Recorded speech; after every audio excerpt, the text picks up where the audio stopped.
کاتتان باش. چاوپێکەوتنی تایبەتی ئەم جارەیە نارتی لەگەڵ یەکێکە لە گەنجترین پەرلەمانتارەکانی ئەوروپا و وڵاتی سوید. بەو پێی لە تەمەنی 19 ساڵیدا بوو بە پەرلەمانتار لە پەرلەمانی سوید. ئەو گەنجەش گوستاف فریدۆلینە، پەرلەمانتاری سوید و هاوسەرۆکی پارتی سەوزی سوید کە پارتێکی ئۆپۆزیسیۆنی ئەو وڵاتەیە. گوستاف فریدۆلین دۆستی کوردە و هەمیشە لە پەرلەمانی وڵاتەکەیدا پشتگیری لەو پرسانە کردووە کە تایبەت بوون بە کورد و پارتەکەیشی کاری بۆ دروستکردنی کۆدەنگی کردووە سەبارەت بە جینۆساید ناساندنی کۆمەڵکوژی کورد. ئەمڕۆ لەم بەرنامەیەدا گفتوگۆ لە سەر پرسی بە جینۆساید ناساندنی تاوانەکانی ئەنفال و کیمیابارانی هەڵەبجە دەکەین و پێشکەوتنی ئەم پرسانە لە جیهانی دەرەوە دەخینە ڕوو، هاوکات تاوتوێی ئەزمموی دیموکراسی و مافی مرۆڤ و ئازادی و ڕۆڵی پارتەکانی کوردستان بەدەسەڵات و ئۆپۆزیسیۆنەوە دەکەین، بێگومان لە تێڕوانینی بەڕێز گوستاف فریدۆلینەوە. بەڕێز گوستاف فریدۆلین، سڵاوت لێبێت و بەخێر بیت بۆ چاوپێکەوتنی تایبەتی NRT. زۆر سپاس، خۆشحاڵم کام ڕۆ لێرم. بە پرسیارێکی تەقلیدی دەست پێ دەکەم. ئەمەوێت بزانم و بە بینەریش بڵیت بۆچی لە ئێستادا لە هەرێمی کوردستانی. هاوکات بۆشمان ڕوون بکەرەوە هۆکاری پشتبوونی تۆ لەم کاتەدا لە کوردستان چییە؟ ئێمە لە ئێستادا لێرەین بۆ ئەوەی ڕێز بنین لە قوربانەکان و کەسوکاری قوربانەکانی شەڵاوەکانی ئەنفالی بەر لە 25 ساڵ. پارتی سەوزی سوید و پارتەکانی سەوزی دیکەش لە جیهان هەمیشە ویستویانە کە مافەکانی خەڵکی کوردستان و مەبەستیان بووە کە شەڵاوەکانی ئەنفال بە جینۆساید بناسێنرێت. ئەمە ژێکێکە لەو پرسیار و پرسانەی کە خستومانەتە ڕوو لە پەرلەمانی سوید و لەناو پەرلەمانیش گفتوگۆمان لەبارەوە کردووە. وامان کردووە کە تەواوی ئەندام پەرلەمانی پارتەکانی دیکەی ناو پەرلەمانی سوید ئەنفال وەکو جینۆساید بناسێن. بەڵێ، کەواتە ئێوە لێرن بۆ ئەوەی شتی زیاتر لەسەر کەیسەکان بزانن. بەڵێ، ئێمە لەم گەشتەمان سەردانی گۆپتەپەمان کردو، لەگەڵ ڕزگاربووان قسەمان کردو، بە چاوی خۆمان ئەو ئەزمونە سامناک و تۆقێنەرەمان بینی کە ئەو خەڵکە هێشتا لەگەڵ خۆیان هەڵیان گرتووە.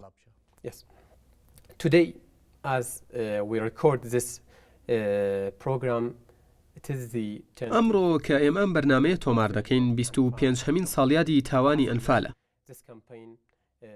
وەکو دەزانن ئەو شاڵاوانە بوونە هۆکاری وێرانبوون و ڕووخاندنی نزیکەی 4500 گوند لە کوردستان و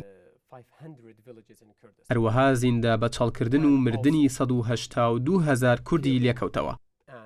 بەڵام هێشتا کەسوکاری ئەنفالکراوەکان و ئەوانەی لەو پرۆسانە ڕزگار بوون بەدەست چەندین کێشەی کۆمەڵایەتی و ئابووری و دەرونیەوە دەناڵێنن.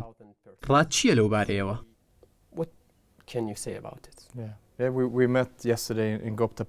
ئێمە لە گۆپتەپە و لە هەڵەبجەش چاومان بە کۆمەڵێک خەڵک کەوت کە لەو بارەیەوە شتیان پێوتین. ئەویان تێدەگەیاندین کە چەندە گرنگە کە کۆمەلگەی نێودەوڵەتی هەڵوێز وەرگرێت و شەڵاوەکانی ئەنفال بە جینۆساید بناسێنێت. هەڵوێز وەرگرێت سەبارەت بەو بارودۆخەی کە کەسوکاری ئەنفالکراوان و قوربانیانی دەستی ڕژێمە درڕندەکەی سەدام حوسێن تیایدان وەکو جینۆساید بناسێنرێت. بۆچی ئەمە گرنگە؟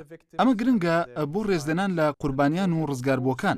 بێگومان گرنگیشە بۆ دەستپێکردنی ئەو گفتوگۆیی کە دەبێت بە شێوەیەکی جیهانی ڕێگە بگرین لەوەی ڕووداوی سامناکی هاوشێوە جارێکی دیکە دووبارە ببێتەوە.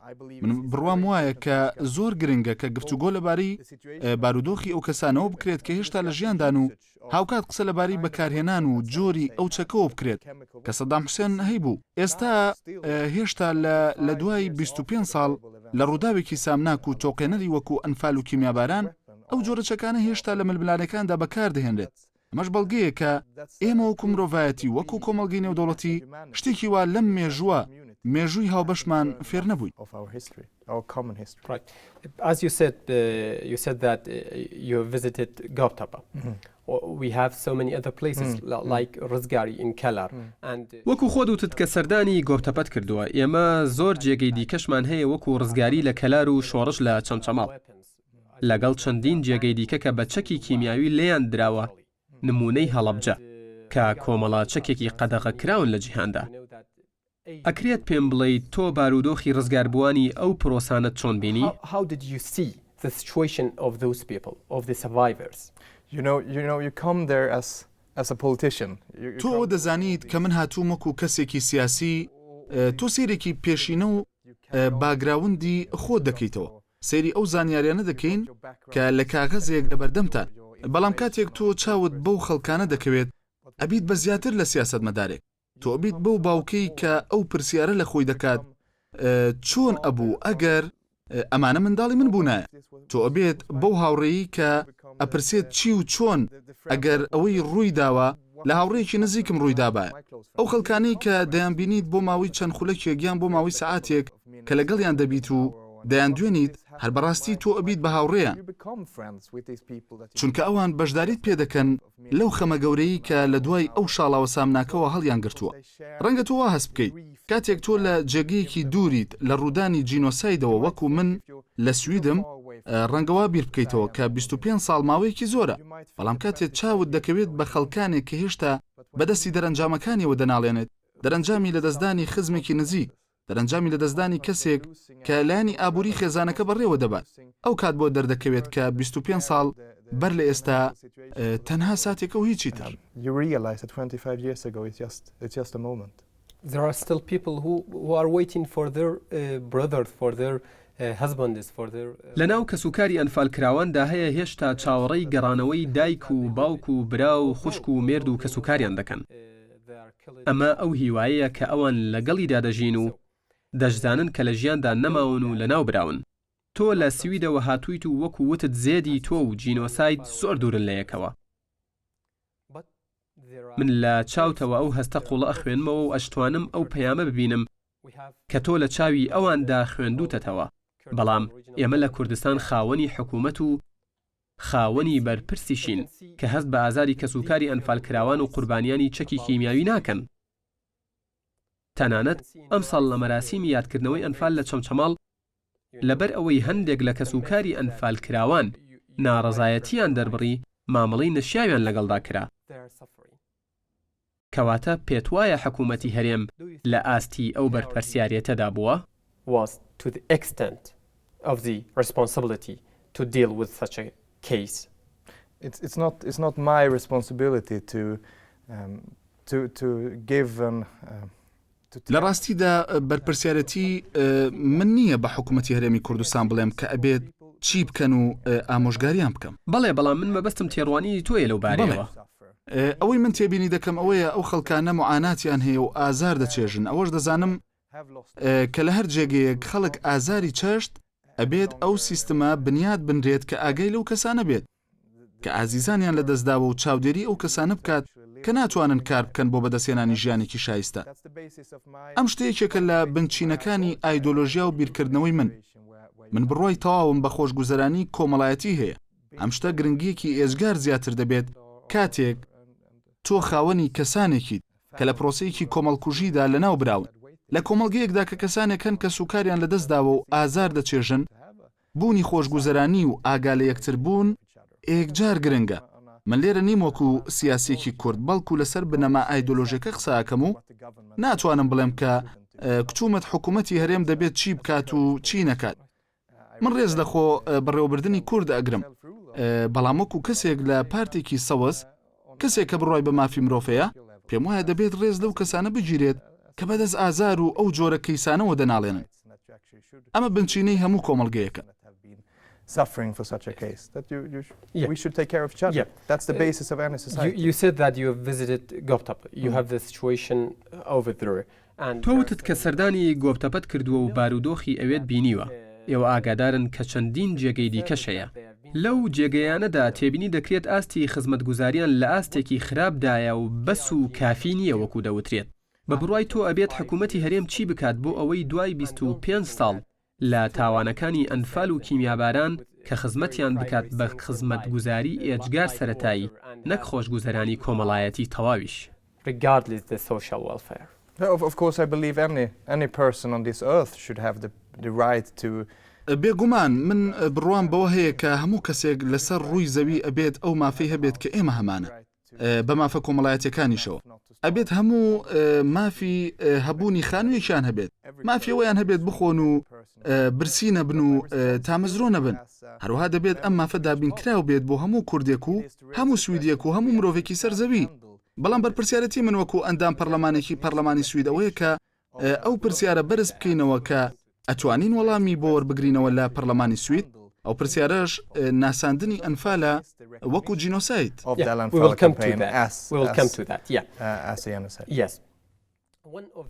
بەڵێ دێنە سەرە و تەوەر و باسەش یەکێک لە ڕزگاربووانی شەڵاوی ئەنفال پێی وتم کە ئەوان وەکو کەسوکاری ئەنفالکراوان داوای هیچ ناکەن. تەنها شت و تەنها داواکاریان دادگایکردنی ئەو کوردانەیە واتە ئەو جاش و مستەشارانەی کە هاوکاری ڕژێمی بەعس و سەدامیان بۆ کوشت و بەڕکردنی کوردەکان کردووە. تەنانەت بۆ زانیاریت لەناو کورددا چەندین ڕاوێژکاری بەعسە بوو کە ڕێنوێنی و ڕێبەری سوپای بەعسیان دەکرد بۆ لە ناوبردننی کوردەکان. ئەو کەسە پێی وتم کە ڕۆژانە جاش و مستەشارەکان دەبینێت و لە پێش چاوی دێن و دەچن و حکوومەتی هەرێمیش تا ئەم ساتە نەدەستگیری کردوون و نەسزای داون. مەبەستی من ئەوەیە ئایا تا چەندە ڕاست و عەدالەتە کە ئەو کەسانە دادگایی نەکراون. Let me answer this question on a principle level, because I think it's quite important to see. با ئەم پرسیارە لەسەر ئاستی مەبدەئی وەڵام بینەوە، چونکە بە بڕوای من زۆر گرنگە بزانین کە ئێمە مرۆڤ چیمان کردووە بۆ ئەوەی شتێک لە جینۆسایدەکانی ڕابردوو فێر بین. ئەو سیستەمە بنچینەیانەی کە ئێمە دەستی بۆ ڕادەکێشین، ئەو سیستەمەی کە ئێمە وەکو سیستەمی مافەکانی مرۆڤ دەیناسێنین لەسەر بنچینەی ئەزموونەکانی جەنگی جیهانی دووهەمدا ڕژراوە لە جینۆسایدی سامناکی هۆلۆکۆستەوە و ئەو کۆمەڵکوژی دژی جوولەکەکان و ڕۆمەکان کرا. ئەوەی دژی خەڵکانێک کرا کە لەسەر شێوازی سێکس و حەزکردنیان بەرامبەر سەرچاوی گرتووە. بە پشبەستن بەم ڕووداوانە و لە دوای ئەو ڕووداوە سامناکانە ئێمە وەکو مرۆڤایەتی جارنامەی گردوونی مافەکانی مرۆڤمان هێنایە بوون. بەڵێنمان بە یەکتردا ئەو ڕووداوانە جارێکی دیکە دووبارە نەبنەوە. بەڵام دوای ئەوە بینیمان کە ڕوویاندایەوە جارێکی دیکە. ئێمە بینیمان کە لە مێژوودا جینۆساید دووبارە کرایەوە و تاوانی دژ بە مرۆڤایەتی ئەنجامدران. ئەوەی لەو ساڵانە کردومانە هەوڵدان بووە بۆ پەیوەستکردنی جارنامەی گردوونی مافەکانی مرۆڤ لەگەڵ سیستەمی نێودوڵەتی و نەتەوەیدا بۆ ئەوەی بە هەموو ئەو کەسانە بڵین کە دەستیان سوورە بە تاوانی دژ بە مرۆڤایەتی کە ئەوانیش کاتیان دێت. ئێمەش ئەبێت ڕێز لەم سیستەمە جیهانیە و لە دادگای دادی نێودوڵەتی بگرین. ئێمە وەکو پارتی سەوز و تەواوی ئەو پارتانی دیکەش پاڵپشتیمان لە مافی کوردەکان کردووە. تەنانەت کاتێک ئەو ڕووداوە تۆقێنەرانەی سووریا دەبینین داوامان لە دادگای نێودوڵەتی کردووە کە ڕۆڵی هەبێت. داوامان لێیان کردووە کە تاوانبارانی جەنگ لە سووریا ئاگادار بکاتەوە کە ئەبێت وەڵامی دادگای نێودوڵەتی بدەنەوە. ئەم سیستمانە گرنگن چونکە ئێمە نامانەوێت لە دوای 25 ساڵ لەو تاوانانە دابنیشین و باسی ئەو بکەین کە هێشتا جێگە هەیە لەسەر زەوی کە تیایدا ئەو کەسانی دەستیان لە تاوانی ئەنفال هەبووە بە ئازادی دەسوڕێنەوە بەبێ ئەوەی ئەگەری دادگایکردنیان هەبێت. کێشەکە ئەوەیە کە دوای 25 ساڵ لە ئەنفال ئەبینین ئەوان پێیان دەوترێت دوژمنی گەل. دوژمنی گەلن لەبەر ئەوەی هاوکاری ڕژێمی عێراقیان کردووە بۆ کوشتنی براکانیان. ئەوەی ئێستا دەبینرێت ژیانی ئەوانەی هاوکاری بەعسیان کردووە زۆر خۆشترە لە ژیانی ئەوانەی دایک و باوک و خوشک و برا و مێرد و ژن و مناڵیان بەدەستیان لە ناو براوە. کەسوکاری ئەنفالکراوان لە بارێکی ناخۆشدان و ئەوانیش خۆشگوزەرانن. تەنانەت لە ناویاندا هەیە کە ڕەنگە پۆستی هەبێتیان لە کەسانی خاوەن پۆستەوە نزیک بێت. کەواتە ئەرکی حکوومەتی هەرێم لەو بارەیەوە چییە؟ چونکە ئەو تۆمەتبارانە لەلایەن دادگاکانی عێراقیشەوە داوا کراون. What you ask me to do very much is to go and tell. ئەوەی تۆ ئەتەوێت لە من ئەوەیە کە بە حکوومەتی هەرێم بڵێم و بە هاوڵاتیانی هەرێم بڵێم کە لێرەدا دەبێت چۆن مامەڵە لەگەڵ ئەو کەیس و کێشە سیاسیانەدا بکەن لە کوردستان. ئەگەر شتێکی ئاوەها لە سوید ڕوویدا بە ئێوە چۆن مامەڵەتان لەگەڵدا دەکرد؟ پشتگیری و خەمخۆری من بۆ هەموو تاکێکی کووردە و ئەو جارنامانش کە لە دوای ئەزمونمان لەگەڵ کۆمەڵکوژەکان دەرمان کردووە یەکێک لە پاریەکانی جارنامەی مافەکانی مرۆڤیش مافی بەڕێوەبردننی سیستمێکە بە پێی یاسا. من بڕوام وایە ئەو جۆرە سیستمە ئەبێت لێرە جێبەجێ بکرێت و لە هەموو جێگەیەکی دیکەی جیهانیشدا جێبەجێ بکرێت. سیستمێک کە یاسا تیایدا سەروەر بێت لە سیستمێکیشدا کە یاسا تیایدا سەروەر بێت ئەبێت ئەگەری ئەوە هەبێت کە ئەو کەسانە بدۆزینەوە کە دەستیان لە تاوانەکاندا هەبووە بە تایبەت ئەو تاوانانەی کە لە ئاستێکی وادابن و وەک تاوانی ئەنفال ئەبێت دادگایی بکرێت.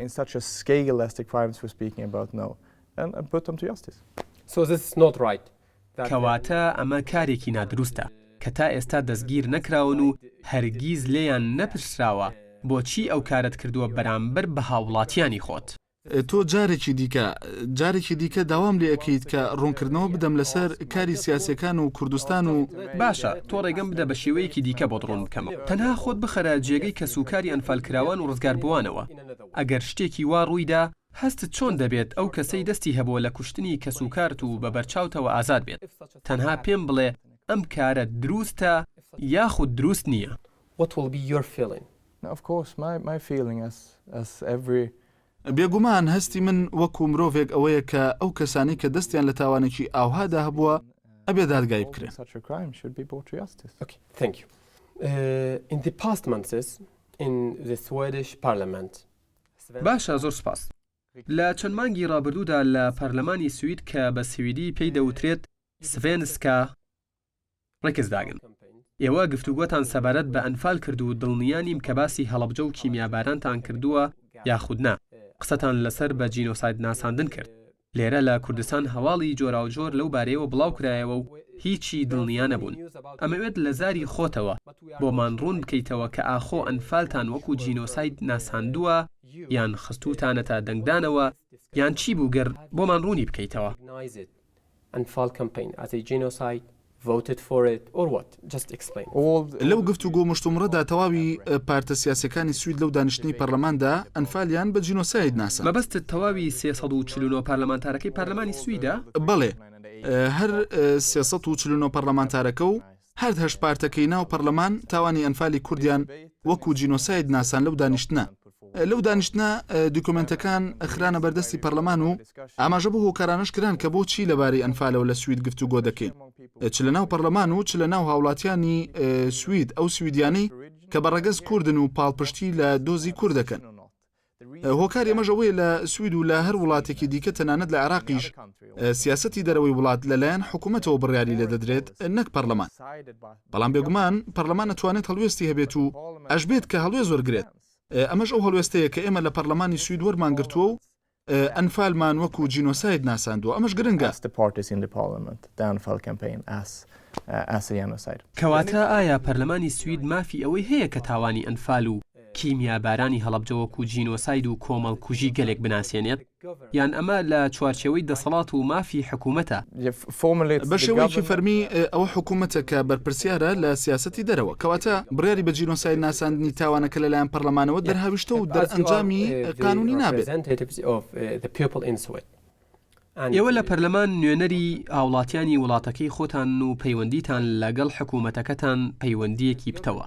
ئەکرێت بزانین ڕای حکوومەتی سوید لەبارەی ئەو دەنگدانەی ئێوەوە چی بوو سەبارەت بە ناساندنی کۆمەڵکوژی کورد؟ ئایا حکوومەت بە فەرمی ئەو تاوانە دەناسێنێت بە جیهان و کۆمەڵگەی نێودەوڵەتی و ئەگەر نا بۆچی؟ وەکو خۆت سەرەتا منت ناساند من بەشێکم لە ئۆپۆزیسیۆنی وڵاتەکەم و هەر لەبەر ئەوەش ناتوانم بە ناوی حکوومەتەوە وەڵامت بدەمەوە. لەگەڵ ئەوەشدا لە ناخەوە هیوادارم کە حکوومەت گوێ بۆ پەیامە بدات کە پەرلەمان ئاراستەی کردووە لە ڕێگەی بە جینۆساید ناساندنی ئەنفالەوە. تەنانەت ئەو پارتانەی پەرلەمانیش کە نوێنەرایەتی دەسەڵات دەکەن لەگەڵمان بوون و هەڵوێستیان لەو گفتوگۆیانە هەبوو. من گەشتبینم چونکە ئێمە لە سوید دەسەڵاتێکمان هەیە کە ڕێگە پێدراوە و لە نزیکەوە کار لەگەڵ گەنجان و لەسەر گەنجان دەکات بۆی گەنجەکانمان ئاگادار بکاتەوە سەبارەت بە تاوانەکانی دژ بە مرۆڤایەتی لە مێژوودا و جینۆساید. هەروەها لە سیستمی پەروەردە و خوێندنیشدا زانیاری تەواو هەیە سەبارەت بەو تاوانانە. ئێوە سەردانی گۆپتەپەتان کرد و بارودۆخی ئەبێتان بینی. زانیاریشتان لە هاوڕێکانتان و پارلەمانتارە کوردەکانی نمونەی کاک جەبار ئەمین و کاک ڕێبوار حەسەن وەرگرتووە. ئێوە ئاگادارن کە تاوانێکی دژ بە مرۆڤایەتی لە کوردستان ئەنجام دراوە. هەر لە ئەنفالەوە تا دەگاتە هێرشی کیمیاوی بۆ سەرناوچەکانی کوردستان. کەواتە هۆکار چییە کە تا ئەم ساتە کۆمەڵگەی نێودەوڵەتی ئەم تاوانانە وەکو جینۆساید ناناسێنێت؟ ئەگەر ئەوان لە بەڵگە بگەڕێن چەندین بەڵگە لە بەردەستە. If they want proof, there are so many proofs. What is the reason? I still hope they will, but the reason that من هێشتا هیوادارم کە ئەوان ئەم تاوانە بناسێنن بەڵام هۆکاری پشت ئەوەیش کە تەنها ژمارەی ئێزگار کەمی وڵاتانی جیهان ناڕزایەتیان بەرامبەر بە ئەنفال دەربڕی کاتێک ڕوویدا و بە گوێرەی زانیاریەکانی منیش هیچ وڵاتێک پەیوەندی دیبلۆماتیەکانی لەگەڵ ڕژێمی سەدام حوسێن نەبڕی لەو کاتەدا. هۆکاری هەموو ئەمانە ئەو بوو کە هاوکاریەکی زۆر هەبوو لە نێوان ڕژێمی ئەو کاتی عێراق و ئەو وڵاتانەی پێیان دەوترێت وڵاتانی خۆراوە. What about nowadays? As you know, Saddam ئەی چی ئەڵێیت سەبارەت بە ڕۆژی ئەمڕۆ؟ وەکو دەزانن سەدام لە حکوومەت و تەختی دەسەڵات نەماوە و لە دوای 2003 قۆناغ و فەیسێکی نوێیە. دەبینی ژمارەیەکی زۆر بەرپرسی کورد لە بەغدان. لە ئێستادا کورد بەشێکی گرنگ و بنشینەی لە حکوومەتی عێراق پێک دەهێنن. لەو کاتەدا وەکو خۆت وتت هاوپەیمانی و هاوکاری لە نێوان سەدام و وڵاتانی خۆرئاوا هۆکار بوو. بەڵام ئێستا خۆ سەدام نەماوە.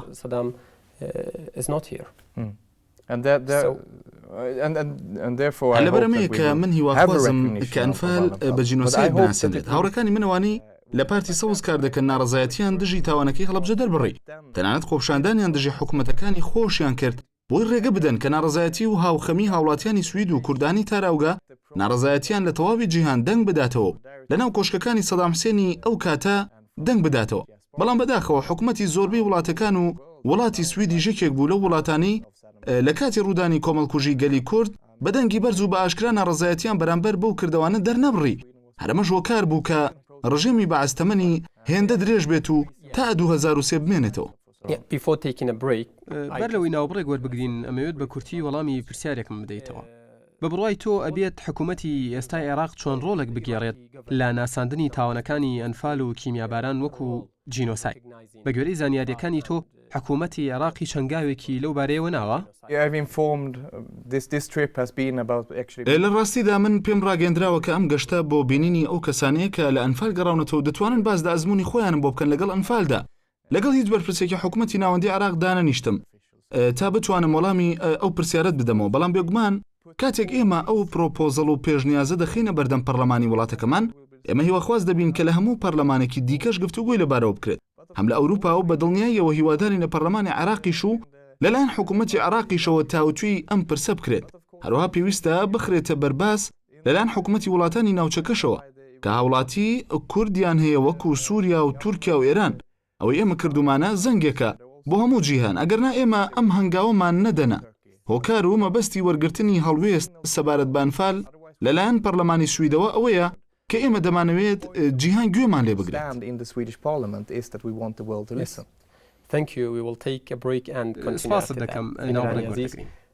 ناوبڕێک وەرەگرین و گفتوگۆکەمان لەگەڵ گوستاف فریدۆڵین بەردەوام دەبێت.